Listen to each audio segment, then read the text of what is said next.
बड' निउस नायगिरि गासैखौबो दिनैनि गोदान भिडिअ बयखौबो बरायनानै लाबाय। दासिमनि माखासे खौरांफोर लानानै फैदों। नोंथांमोना भिडिअखौ जोबजासिम नायलांदो।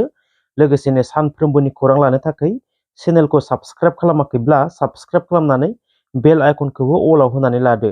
अब्ला दिनैनि सेथि खौरां नोंथांमोननो होनो लागै आखायाव लादों। तामुलपुराव आयेन बेरेखा दंफां हाख'ग्रा मिलनि हेंथायै हाग्रा बिफाना गोख्रों एक्सन लानायखौ नुनो मोन्दों। हाग्रा बिफान आरो पुलिसनि नायबिजिरनायाव गंनै मिलखौ हमदों। पुलिस आरो हाग्रा बिफाननि सिग्रोमनायाव लाख लाख रांनि गुबुन रायजोनिफ्राय लाबोनाय बेसेन गोसा दंफांफोरखौ मोन्दों होनना फोरमायदों। तामुलपुरनि कावरबाहायाव आयेन बेरेखा दंफांनि कारबार सोलिबाय थानायखौ खोनानानै हाग्रा बिफाना थांनानै नायबिजिरहैयो आरो गंनै मिलखौ सिज खालामो होनना खौराङाव फोरमायदों।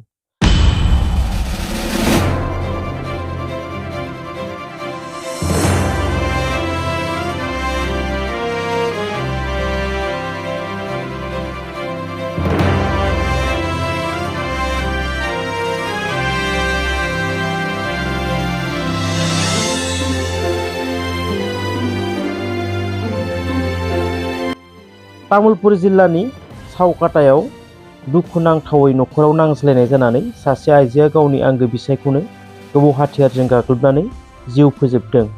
पृथ्वीराज नारायण देव मेसआ एसटि नङा, बेखायनो उदां बिजाथि गसंब्लाबो टिकेट मोना। टिकेट मोननो थाखायसो बिपिएफ दोलोआव आर'जलाइ होदोंमोन, बेखायनो बिपिएफनि पेनेल लिस्टआव सोदोंमोन। नाथाय पेनेल लिस्टआव सोबानोदि बिपिएफआ बिथांनो टिकेट होगोन बे नङा। जोंहा अलरेडि आगोलावनो थिक खालामखाना दोनखानाय बिजाथि दङ, खाम्फा बरगयारी। बे बाथ्राखौ बुंदों मानगोनां प्रमिला रानी ब्रह्मआ। थांनाय साननैसो सिगां बिटिआरआव गं 10 कलेज प्रभिन्सियेलाइज जाबाय होननायनि सायाव बिटिसिनि कन्ट्रेक्टर बिक्रम दैमारीआ एलिगेसन लाबोनायखौ नुनो मोन्दोंमोन। बिनि सायावनो बिटिआरनि सिएम प्रमद बर'आ गोख्रों फिनजाथाय होनायखौ नुनो मोन्दों। बिक्रम दैमारीआ सासे ठिकादारसो। बिक्रम दैमारीआ बे कलेजफोरनि थाखाय सोमावसाराखै, जोंसो सोमावसारदों। बिक्रम दैमारीआ जेबो रोङा। बिक्रम दैमारीआ सासे समाजारि दायित्व गैयै मानसि। स्कुल कलेजफोरा प्रभिन्सियेलाइज जानांगौ होनना जों 15-20 बोसोर सोमावसारबोदों। बे सोमावसारनायाव बिक्रम दैमारी बायदि एम्फौ मासेबो गैयामोन। बिक्रम दैमारीआ हाग्रामा महिलारिनि आथिङाव थानानै गावनि पलिटिकेल लाबालाबनि थाखाय बेफोरबायदि बाथ्राफोरखौ बुंगासिनो दङ होननानै फिनजाथाय होदों सिएम प्रमद बर'आ। लोगोसेनो बै गं 10 कलेजफोरा प्रभिन्सियेलाइज जायाखै होनना बुंनायनि हेंथायै बुङो, आसाम सरकार आरो बिटिआर सरकार सावरायलायनायनि गेजेरजोंसो बे गं 10 कलेजफोरखौ प्रभिन्सियेलाइज खालामनाय जादों होनना बुङो सिएम प्रमद बर'आ। बे गं 10 कलेजफोरखौ प्रभिन्सियेलाइज खालामनो काउन्सिलखौ अथराइज होदों होनना बुङो आरो बिथांमोननि सेलारिया एसअपिडि फान्डनिफ्राय होनाय जागोन होननानैबो बुङो। बिश्वनाथ जिल्ला एक्स एनडिपि आफादा खौरांगिरि मेलनि गेजेरजों मा फोरमायदों फै खोनासंनि। खुलुमबाय। बड'लेण्ड रादाब आरो बड'लेण्ड बुब्लि नायगिरि गासै नोंथांमोननिसिम आंनि गोसो गोरबोनि गाहाम हामलायनायखौ बावहरग्रोबाय। दिनै जों बे 120 बिगायाव मोनसे फिनजाथाय दाख्लैहाय एबसुनि ना मानि जों मिथिया, जिखुनु बिथाङा बुंदों एबसुनि होननानै बुंनानै लादों। बिथाङा रुपेन बसुमतारी नामा बिनि इउटुब चेनेल दङ, बेयाव गावनि चेनेलाव बुंनानै लादों। बेवहाय माखासे एनडिपिखौ ओरैबायदि गाज्रि माखासे माबा बुंनाया गाज्रि जादों, जिहेतु आंनावबो नांदों सोरनावबाबो नांदों आरो बेनिखायनो आं बेनि सोमोन्दै माखासे बाथ्रा बुंनो सानदों। बिथाङा बे हाखौहाय जोंखौहाय फाननो नागिरदों बा जोंखौ लानो नागिरदों होननानै बिथाङा माखासे बानसावनाय जों बेयाव नुदों। आरो माखासेया जाहैबाय जों एक्स एनडिपिखौलायनो बेवनिफ्राय माने गुबुन जायगायाव जोंखौ रावबो सिनाया। बिथाङा बे हाखौ मालानिफ्राय दोननाय, सोर दोननाय बेखौनो बिथाङा मिथिगोन ना मिथिया। जुदि मिथिग्रामोनब्ला जुदि दाख्लै मानो जेनेबा जोंनि एक्स एनडिपिनिखौनो लानानै बिथांमोना मानो माबाखौ नायखो, बाउन्डारिखौ मानो नायखो। जुदि बिथाङा रायजोनि खामानि मावदोंब्ला मोजाङै मावथों, रायजो राजानि खामानिखौ मोजाङै मावथों आरो जेनेबा बेवहाय जोंहा गोबां स्कुल माबा माबि दं, बेफोरखौ मोजाङै नायथों। जों बेखौसो बिथांखौ मावजानो लुबैयो। बेवहाय जों हा हु सोरबा सोरनिबा हाखौ जों लानो नागिरदों मानो नागिरदों होननानै बेवहाय गावजों बिदा फंबायनि गेजेरावहाय नांलाय नोंसि खालामनाय लाबोनायखौ बेखौ गोजानाव दोननाया मोजां जागोन होननानै आं सानो।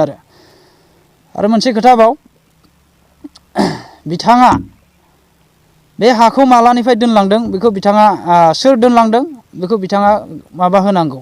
जुदि जोंनि आफादनि नङा होनदों बेयाव जोंनि आफादनि नङा होननानै रावबो मिथियै गैया। उन्दै गथ'निफ्राय लानानै बोराय बुरैनि गासैबो सुबुङानो अल आसामावनो दिनै मिथिफ्रामजोबो बर' सुबुंफ्रा बेवहाय एक्स एनडिबिफ्रा बेयाव आफादा बेखिनि हाखौ दोनलांदों होननानै। जों बेयावहाय जों बेयाव बाहागो राननो होननानै जों बेयाव फैयाखै। जिहेथु आफादनि हाया आफादावनो थाथों। बेवहाय सरकारि मोजां मोजां जों माबा मोनसे स्किमफोर बा उनावहाय जोंनि माबा मोनसे जाथों होननानै जों सिगांनिफ्रायनो सावरायबोबाय दं आरो दिनैसिमबो जों सावरायबाय दं। जों बेयाव राननानै लानायनि जों खुनु खोथायानो गैया। सिगां समाव ओंखारदोंमोन मोनसे समाव जिहेथु बेवहाय हाग्रानि दंमोन बा नांग्रा दंमोन सोरबा ओरै गाहायाव जेनेबा सिजफायार लानाय दंमोन बा सोरबा सारेन्डार दंमोन। बै समावहाय साननैसो जादोंमोन फाननो ओंखारलायनाय जादोंमोन। खिन्थु लास्टआवहाय लास्ट मुहुर्तसिम जोबथा मुहुर्तसिम बेवहाय बुगदाव आरो जोंहा बिथां रानस्राव बिथांमोनानो बेयाव जोबजासिम बिथांमोनानो नेदों आरो बिथांमोना बादा होदों। जाय फाननो ओंखारग्रा मानसि बेखौबो जों बादा होदों आफादनिफ्राय आरो बे आफादनि हा हिसाबैनो थादों। बेनिखायनो बेवहाय रावबो फाननो होननानै दिनैसिम खुगा सियाखै। बेवहाय जोंखौ फाननो नागिरदों राननानै लानो नागिरदों होननाय खोथाया नंखाय। आरो बिथाङा जुदि बेबायदिखौ बुंथारदोंब्ला जोंनो प्रुफखौ होनांगोन। जों बेखौनो बुंनानै आं बेखिनिखौनो दोनथ'नाय जाथ'बाय आरो। खुलुमबाय। बे समाव बड'लेण्ड बुब्लि आरो बड'लेण्ड रादाब नोंथांमोनखौ बरायना लाग्रोबाय। गिबियावनो जोङो दिनै प्रेस मिट खालामनाय जादों जोंनि बिश्वनाथ डिस्ट्रिक्टनि जिथुनाखि एक्स एनडिबि फराम। बे फरामनि सोमोन्दै जोंखौ दाख्लै थांनायसो बावै समाव रुपेन इउटुबार ना मा जों बेखौ मिथिया, बिथाङा जोंनि एनडिबिनि सायाव जोंनि लाखिनानै दोननाय 120 बिगानि हानि सोमोन्दै बिथाङा एनडिबिया जेबो सोमोन्दो गैया, जेबो बेयाव मोन्थाय गैया, स्कुल लुनायनि सोमोन्दै बिथाङा बुंदों। बिथाङा माखासे जोंखौ एनडिबिखौ सोंखारिनाय राव आरो सोंखारिनाय माखासे रादाब बिथाङा फोसावदों इउटुब मबाइल माबा चेनेलनि गेजेरजों पाब्लिक माबा खालामदों। बिथाङा जाहाथे बे रावफोरखौ दैखांना लानांगौ आरो दैखांना लायाबा जों बिथांनि सायाव जोङो माखासे साननो गोनां जागोन।